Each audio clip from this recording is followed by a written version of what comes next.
Bonjour Éric Bardot. Je te remercie d'avoir accepté de participer à cette conversation. Je vois que tu organises un congrès au Sable d'Olonne le 19, 20 et 21 mars 2026.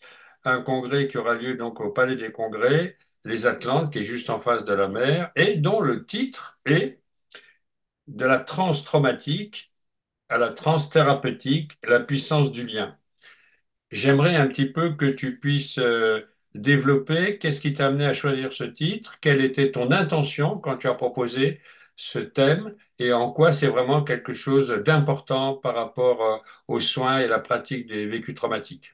Dans la continuité des autres congrès organisés par l'Institut Mimétis, l'idée est la suivante. Comment permettre de sortir de l'emprise du monde traumatique sur sa vie et de sortir de cette idée que parce que j'ai été victime d'un trauma ou d'une histoire traumatique, je dois être condamné à vie à subir les effets de cette histoire. Et donc, c'est comment transformer en ressources de vie ce que j'ai vécu. Et ce qui m'a intéressé en tant que pédopsychiatre, particulièrement et depuis longtemps, c'est comment un enfant se développe dans un monde traumatique et comment il peut faire sa vie. J'ajouterais quelque chose d'important, c'est que le monde traumatique, de mon point de vue, étant un monde vivant, il passe aussi en transgénérationnel. Et donc, c'est aussi comment sortir de la fatalité de la répétition du trauma transgénérationnel. Et pour ça, c'est la raison pour laquelle, dans ce congrès, il va y avoir un ensemble d'intervenants qui viennent de champs de compétences différents, tant sur la théorie que sur la clinique. Je vois, Eric, que dans les invités et les intervenants dont tu viens de citer, il y a beaucoup de profs d'université. Oui. Qu'est-ce qui t'a amené à proposer à ces différents intervenants et professeurs d'intervenir dans ce congrès, pardon, et qui par ailleurs a de nombreux collègues cliniciens, mais aussi des philosophes et des gens spécialisés dans les sciences humaines. Mais quand j'ai vu autant de profs, je me suis dit, quelle est son intention quand il a invité toutes ces personnes? Alors l'idée, elle est double. D'abord, c'est de faire du congrès un véritable lieu d'apprentissage. Et dans ce lieu d'apprentissage, il y a à apporter à la fois l'approche et l'expérience clinique et à la fois l'expérience et l'approche théorique. Les professeurs d'université que j'invite au congrès, je les invite parce qu'ils ont quelque chose à dire. Et dans nos précédents congrès, à chaque fois, la réflexion qui a été faite, c'est que ce sont les connaissances nouvelles, les connaissances récentes qui sont exprimées à travers les professeurs d'université. Ensuite, ça me semble important qu'il y ait un tissage entre théoriciens, universitaires et cliniciens. Et une autre dimension autour du trauma, c'est que ça touche aussi tout ce qui est des sciences humaines et des sciences sociales. Et donc c'est l'apport de ces divers champs de connaissances, et aussi sur la clinique par exemple, il y aura des gens qui viennent de l'EMDR, des gens qui viennent de l'hypnose, des gens qui viennent des thérapies brèves systémiques, de la télémère, des thérapies narratives. Et c'est comment construire, je dirais, et faire avancer la réflexion et la pratique autour de la déconstruction des mondes traumatiques vers les processus du vivant et de l'être ensemble. Donc, ce qui, je comprends bien, c'est tu fais appel à des gens qui ont, on va dire, entre guillemets, le savoir au niveau social et qui s'intéressent à la recherche, hein, puisque c'est C'est ça, ça. les profs d'université, et pour qu'il y ait un lien avec les cliniciens C'est ça. et tous les modèles qui se développent aujourd'hui afin que les prises en charge des gens qui sont sous les emprises traumatiques puissent s'améliorer. Tu insistes beaucoup sur le fait que ce n'est pas une fatalité, c'est pas parce qu'on a eu une expérience traumatique que la personne est coincée et enfermée à vie dedans. Elle a le droit de sortir de cet enfermement. Et je me demande, quel est ton espoir, tu vois, par rapport à ce congrès, euh, par rapport évidemment aux différents types de techniques qu'on a dont tu as parlé tout à l'heure, mais aussi par rapport à la dimension sociale auquel tu as fait référence. Le trauma dissocie, divise, atomise, individualise et transforme l'humain en une collection d'éléments. Les savoirs sont aussi atomisés. L'objet du congrès, c'est de réunir et de permettre un champ de rencontre entre divers savoirs et champs de connaissances. Et mon intérêt, c'est de comprendre que la majorité des mondes traumatiques les plus complexes sont des constructions de l'humain. Et ce que l'humain crée, l'humain peut le déconstruire. Et donc, mon idée et mon espoir, c'est à travers la rencontre de ces divers champs de connaissances, de construire une vision qui aille vers une vision incarnée de l'être humain. C'est-à-dire qui prend en compte du plus physiologique à la question du sens. Ok. Donc, ce que tu décris, c'est un espoir qui a une vision globale de la compréhension des vécus traumatiques et de la compréhension aussi des approches qu'on peut utiliser pour sortir des impasses. Donc, ça amènerait quelque chose de différent aussi dans la culture par rapport à une vision parfois qui réduit le trauma à quelque chose d'identitaire, dans lequel on est coincé à vie. C'est ça, c'est-à-dire que la base est de reconstruire et c'est de comprendre que cette reconstruction, elle passe par le développement de sa singularité dans l'appartenance, donc dans le groupe, et que c'est dans cette interaction entre le groupe qui nous construit et notre singularité qu'émerge le sens et la question du sens de la vie. Ok, c'est vraiment très clair. Et simplement, le dernier congrès que tu avais organisé en 2022 était sur la croissance post-traumatique. Donc C'est ça, c'est ça.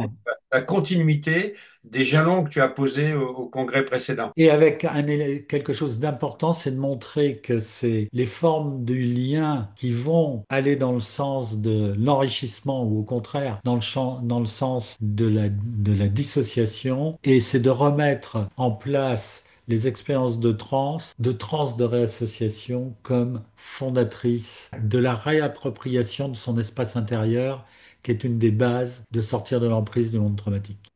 Simplement une petite note pour dire que dans le numéro 80 de Hypnose et thérapie brève, tu as écrit un article C'est ça.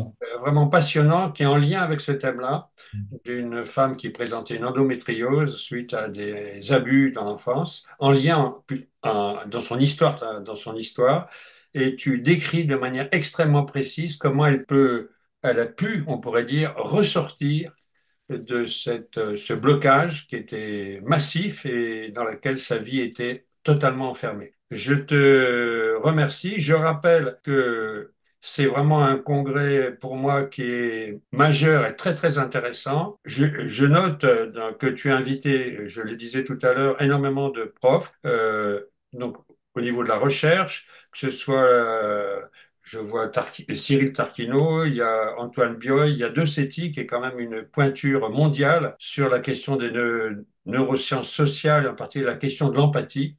Mhm.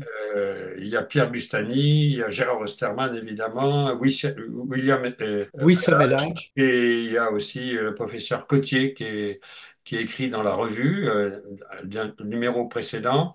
Et puis Pierre Castelnau, évidemment, qui est un rôle majeur dans le développement de l'hypnose en France, plus Julien Nizar et le professeur Sauvager, qui vont toutes apporter leur expertise en termes de l'état actuel de la recherche. Et puis, en termes je dirais, de cliniciens, je vois qu'il y a de nombreux cliniciens très compétents. Je pense en particulier il y a Bruno Dubos, il y a Stéphane Raidokov, et il y a aussi Wilfried Martineau. Enfin, il y a plein de gens. Il y a Sophie Cohen qui va organiser prochainement, le 7 décembre, un colloque sur les addictions en lien avec le numérique. Et je ne peux pas citer tout le monde, mais je vois que au niveau de la partie physique, euh, euh, il y a donc de la clinique, mais aussi il y a la partie sociale qui est très importante avec les philosophes comme Vergely et aussi Pablo Servigne, qui est vraiment quelqu'un qui est vraiment connu aujourd'hui. Il a fait un travail de grande qualité pour montrer les difficultés des impasses culturelles dans lesquelles nous sommes pris, et Jean-Paul Gaillard, qui est aussi qui est une référence sur ces sujets-là. Donc je vois qu'il y a énormément d'intervenants et je suis intéressé de savoir pourquoi tu as aussi invité des gens de langue anglaise, mais aussi allemande, italien et de tous les pays francophones. Et c'est quelque chose habituel dans les congrès que tu organises ou c'est quelque chose qui est spécifique? Je vois que, par exemple, que Consuelo Casuela est présente, elle a beaucoup travaillé sur les métaphores.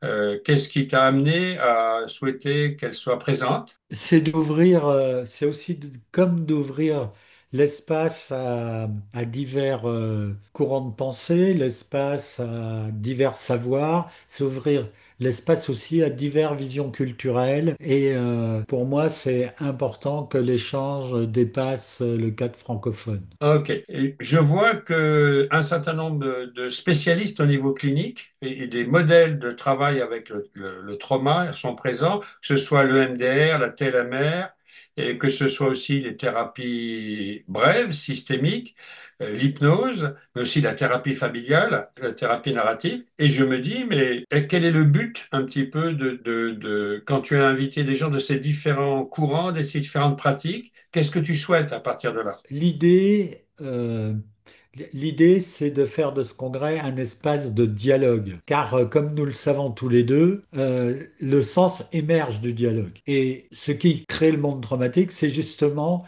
la division, l'atomisation, l'individualisme. Et donc, c'est important de construire un espace de dialogue où puissent se rencontrer des savoirs tant au niveau théorique qu'au niveau expérientiel. C'est la raison pour laquelle il y aura une soirée grand public exceptionnelle jeudi soir avec des personnes qui ont un vécu de patientes et avec lequel justement nous échangerons sur la question de la fatalité du trauma sur la vie. Et ça me semble être aussi l'objet et la finalité, c'est que c'est en direction des personnes que nous soignons et comment nous pouvons les amener à percevoir les personnes au-delà des pathologies. Et ça me semble, sous cet aspect-là, aussi à questionner la place du discours sur le trauma et les mondes traumatiques dans l'espace social aujourd'hui. Écoute, Eric, je trouve ce que tu viens de dire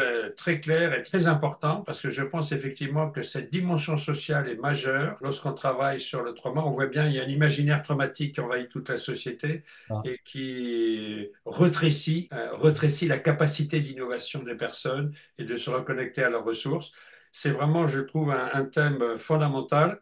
Ce que je souhaite, c'est qu'il y ait le plus de monde possible à ce congrès, qui est vraiment quelque chose enfin, un événement majeur, je trouve, parce que c'est avec tous les intervenants, la qualité des intervenants, ça va permettre une réflexion de grande qualité et l'intégration des témoignages de personnes qui vont pouvoir dire en quoi on peut sortir de ces mondes traumatiques. C'est pas simplement de la théorie et partager avec d'autres me paraît évidemment quelque chose de majeur. Et comme c'est au mois de mars au Sable d'Olonne, qui est une belle région ensoleillée, j'espère que tout le monde, en plus de l'apprentissage, euh, pourra bénéficier de la qualité de la Vendée et Ah de oui. l'accueil de cette ville. Je te remercie, Eric, et à bientôt. Merci Julien et à bientôt. D'ailleurs, tu participeras au congrès toi aussi. Oui, c'est exact.